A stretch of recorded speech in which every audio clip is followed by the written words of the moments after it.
Hey there, so today we're going to be taking a look at 12 different games running on the GMKtec KB2 Max. Now, the system is rocking an i5-11320H. That is a 4-core, 8-thread, Tiger Lake-based CPU. What makes this a very interesting i5 is the fact that it actually has the full-fat 96 execution unit version of the Intel Iris Xe graphics. Pretty much the highest end version that you can get even currently, all the way up to 13th gen. Intel has actually been using the same architecture for their iGPUs for quite a few generations now, and it's not until 14th gen that they're actually going to be updating it. But what that means is that this 11th gen actually has an iGPU that is better than even 12th or 13th gen i5s. So let's take a look at how it does in some games.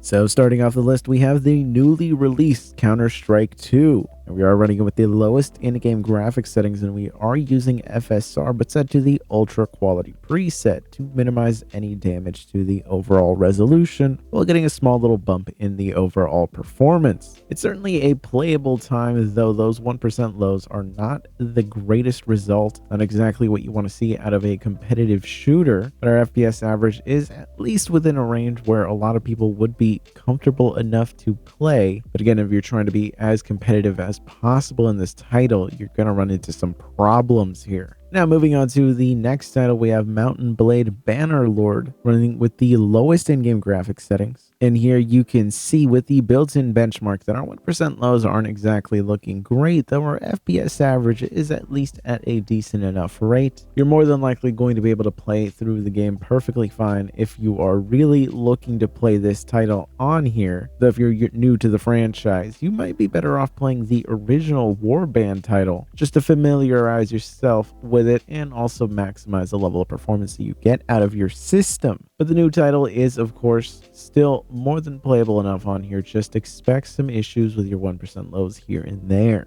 Now, a title that actually surprised me with its level of performance is Insomniac's Spider-Man Remastered. Now here we are using FSR, and it is at the ultra performance preset, so we're running this at a very low resolution. But I was impressed by the fact that the FPS average and 1% lows were at a rate higher than I originally anticipated. I was really expecting this to be far worse than this. It's certainly not great, and visually speaking, it does look pretty rough, but if I could get away with playing a game like this as a kid with this level of performance, I would have been more than happy. So I'm actually really impressed by the result on this so far. Now, another title that I decided to take a look at is BioShock Infinite running with the built-in benchmark. This is at the very high graphics preset. This is at the full 1080p resolution. So, of course, an older title, but we are running it at a higher graphics settings than just a modern title at the very low graphics settings with. So in this scenario, we actually get some pretty decent results in our 1% lows and our FPS average.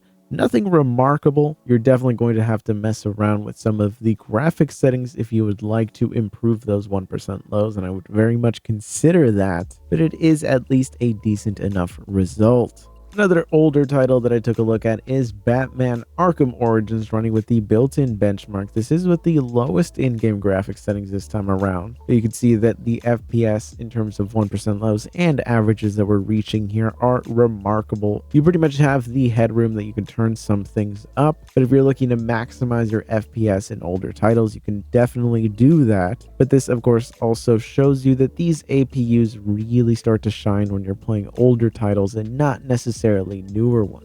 That said, though, you are actually able to get some pretty great FPS in modern popular titles, as you can see here with Valorant running. Our 1% lows are really the biggest issue a lot of the time. There will be moments where there will be this stutter that can definitely ruin the experience for you. But the FPS average that we're getting in general is just really impressive. And I'm overall very happy with the result on here. It's certainly not the best that we've seen with integrated graphics, but it's not a bad time whatsoever. And it's pretty much the type of title that works perfectly with a system like this. I just wish we had a little bit better in terms of 1% lows. But as I said, older titles is really where the system starts to shine. And as you can see here with Grand Theft Auto 5 being one of the oldest titles out there that is still raking in so much money. The game itself running at pretty much the lowest in-game graphics settings, which are considered normal. The game performs perfectly fine, though keep in mind that if you are jumping into the online section, expect to take a hit in your 1% lows and your FPS average. Really, the biggest disappointment is that this is currently about as good as it gets in terms of integrated graphics from Intel. Even if we were to pair this with a 12th gen or 13th gen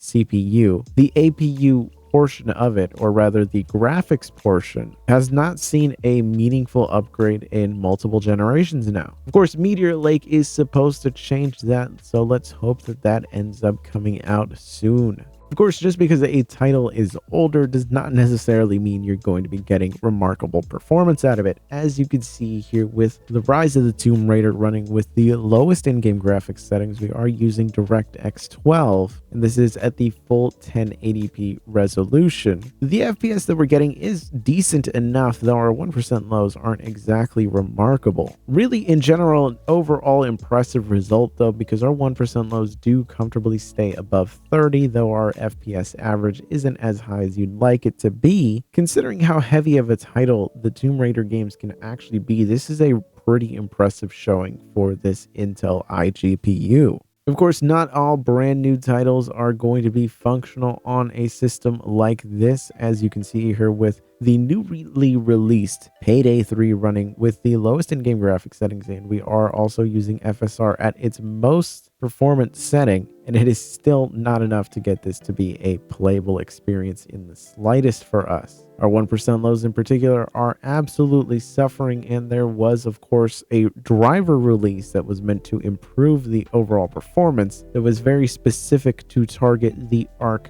D GPUs. So more than likely, these integrated graphics did not actually see any optimizations. Now, a modern title that is also extremely popular but has seen a lot of revisions that have really adjusted just how well it can perform on lower end hardware. We have Fortnite. This is, of course, the most recent season, and the overall level of performance that we're getting out of this is not exactly remarkable. The biggest problem really being the 1% lows, though that seems to have been a consistent problem with Fortnite that has only become worse on lower end hardware. The FPS average itself would be pretty remarkable if it wasn't for the fact that those 1% lows really drag down the whole experience. Though if you're used to playing Fortnite on PC, you probably are aware of the fact that 1% lows have almost always been a problem, though these go down to a rate that will be a very noticeable issue, and you might have trouble adjusting to it. If you're a seasoned Fortnite player, you're more than likely going to be at least conditioned to this, so it might not be as bad of an experience as you would expect it to be. Still, not a great result overall. Now, another game that I took a look at is one that I have become very addicted to, and that is Final Fantasy XIV. You can see running a trial. I was just doing some dailies as my scholar, and unfortunately my whole UI was completely reset since this was not on my standard system, so I was really struggling to play here. But with the lowest in-game graphics settings specifically set for laptops, the level of performance that we were getting was